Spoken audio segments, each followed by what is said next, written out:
recently I came across this idea of romanticizing your life and being the main character of your life. It took me a while to actually understand this concept and what it means exactly for other people.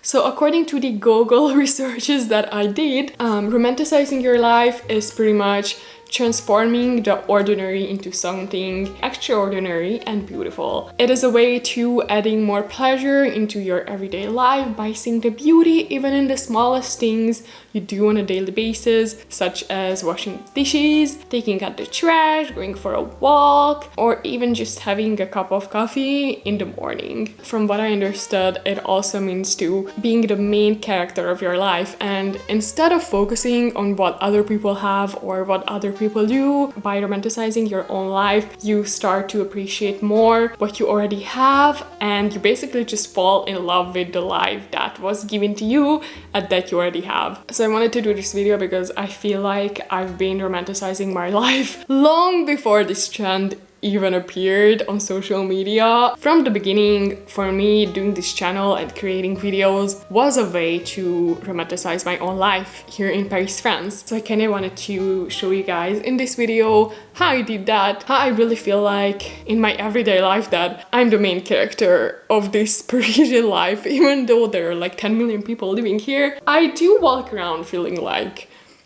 this is my movie and I am the main character. So yeah, I made a list of things that I want to share with you guys on how you can also romanticize your own life. And I don't want to suggest in this video by any means that you have to live in a place like Paris where it's quite easy to romanticize your life, because almost everywhere you look, you just see something beautiful. Almost everywhere. There are definitely some neighborhoods where I would rather avoid and I would rather never go there, but there is definitely a lot of beauty here. But I don't want to suggest by any means in this video that you have to move to somewhere fancy to achieve a certain aesthetic. It's not about aesthetics, it's about the way you approach life. Aesthetic is secondary here. First, it's the way you see yourself and life. Also, before we start this video, I just quickly want to mention that I am currently doing one-on-one consultations with you guys. If you're an expat or a foreigner who is interested in moving to Paris or studying abroad in France, I am currently doing 1 hour Zoom calls with you guys, and during these 1 hour calls I help you to have the best moving experience and the best study abroad experience. So if you have a lot of questions regarding moving to Paris, studying in France, or about visas, applications, moving, housing, apartments pricing, I am doing one-on-one consultations with you guys. So if you're interested and if you need help, my email is down in the description box below. So the first thing that I do to romanticize my Parisian life is, first of all, museum hopping. So I actually started being more interested in museums and art last year, like last summer actually, because long story short, I had really bad anxiety last summer, and the only place where I felt really at peace and at home was in museums. I think because it's such a calm and peaceful environment that I just felt really at home and really at peace. For me, going to museums is a way to get transported in another universe. Hello guys, welcome back. If you cannot hear me clearly, I'm really sorry. I will try to speak a bit more loud, but basically I am going to a museum today with one of my friends, and we're actually going to the ceramic museum, to the National Ceramic Museum.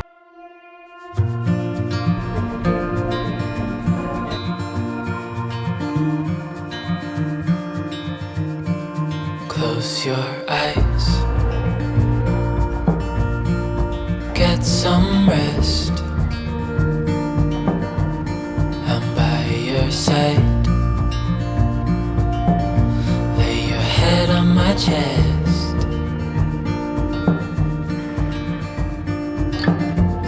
I know you've had a really bad day,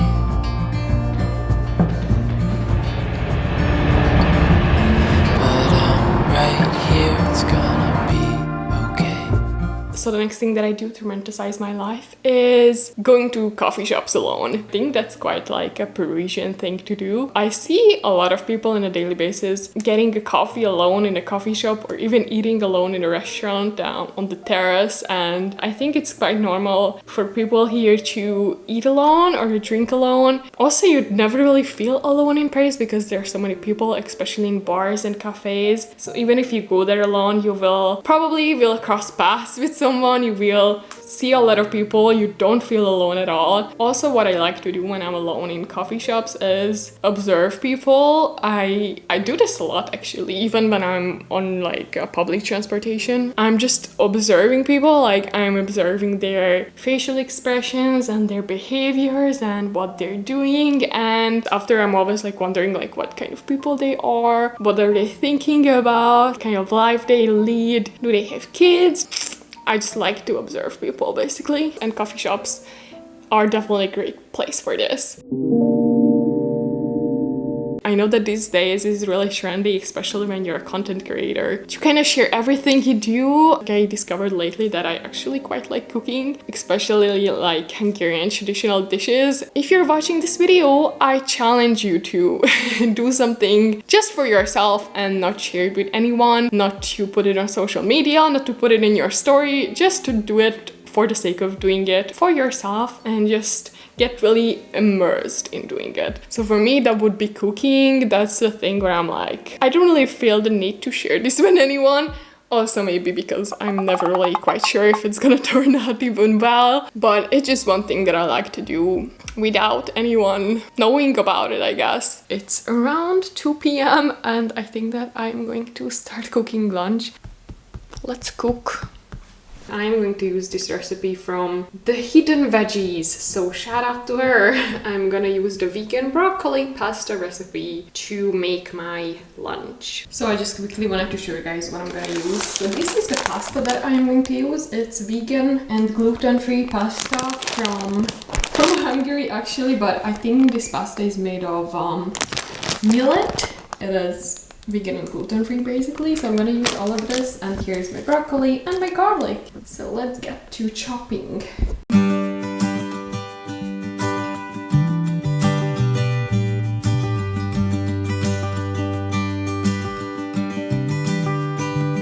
Is this the last time I can see you in a while? Is it the truth that you'll be living tonight? We should take a walk, then a swim in the sea. That would mean everything, yeah, everything to me. Gonna get out of this one, waiting and missing. I never thought you would leave me here. We can get out of this one, a tunnel of feelings. Just like we got through everything now. But I see you,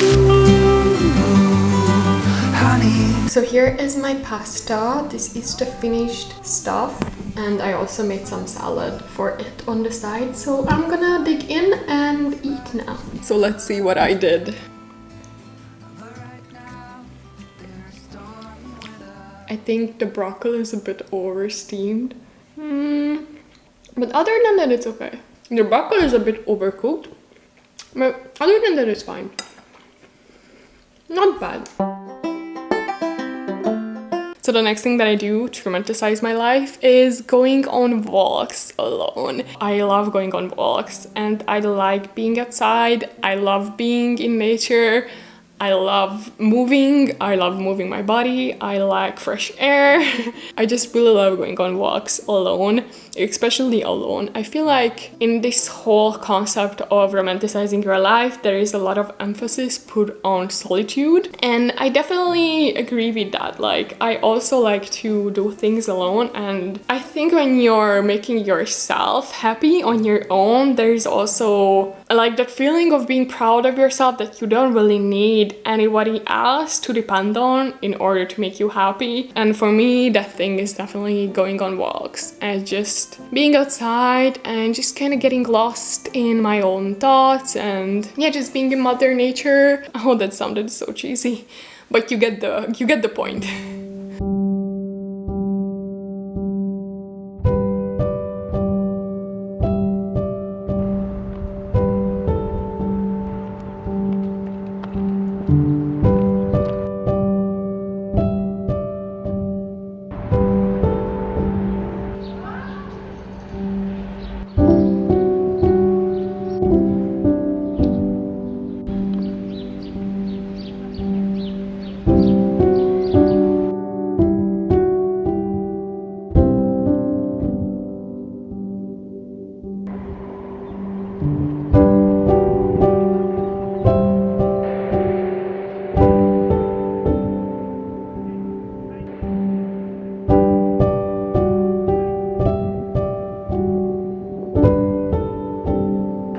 So I came out for a walk because the weather is beautiful today. I was actually like, the moment that I stepped out of the door, I was like, oh my god, I should go for a run instead. And I was hesitating so much whether or not I should go for a run or a walk. The weather is so beautiful. Everything is green and alive and it's very healing.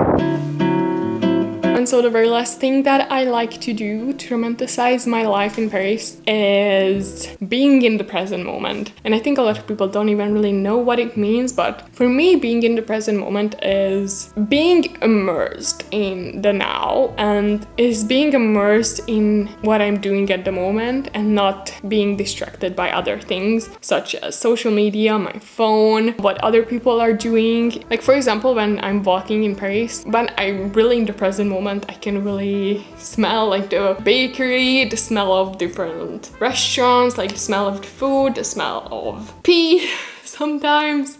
Yeah, sometimes I would rather not be in the present moment. Sense perception, I guess. What I can see, what I can hear, what I can smell. It's a way for me to get out of my head a little bit and more into my body. Like my one recommendation would be for you guys in this video is to get off your phone.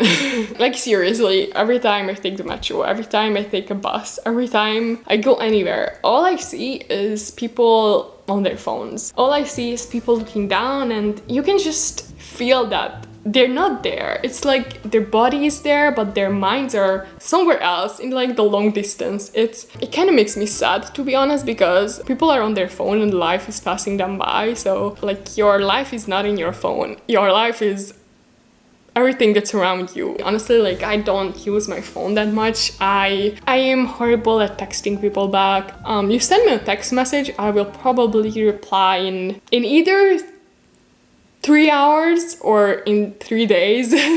I'm not the type of person that you can message all day long with, because I will reply you once and then I will reply back to you the next day or 2 days later. I just prefer to be in the now. I just prefer to live my life out of sight of social media and my phone. So that's just one tip that I might have for you, is to get off your phone, please. Just get off your phone. Like we miss out on so many things because we don't pay attention. If you really want to romanticize your life and if you really want to see the beauty that is all around you, because there's beauty everywhere, no matter where you live. Like there is the sun, there's the sunset, there's the sky, there are clouds and there is nature. So to be really able to observe the beauty that is around you, I think we really need to be more observant and less addicted to our phones. So I think that's what I'm gonna finish this video on. I hope that you enjoyed this video. I'm not sure if it was helpful, but I really wanted to share with you guys how I'm romanticizing my Parisian life. Please make sure to give this video a like and subscribe if you feel like doing that. Also, don't forget, if you're interested in one-on-one consultations about moving to Paris or studying in France, my email is down in the description box below. Thank you so much for watching and I will see you guys next week. Bye!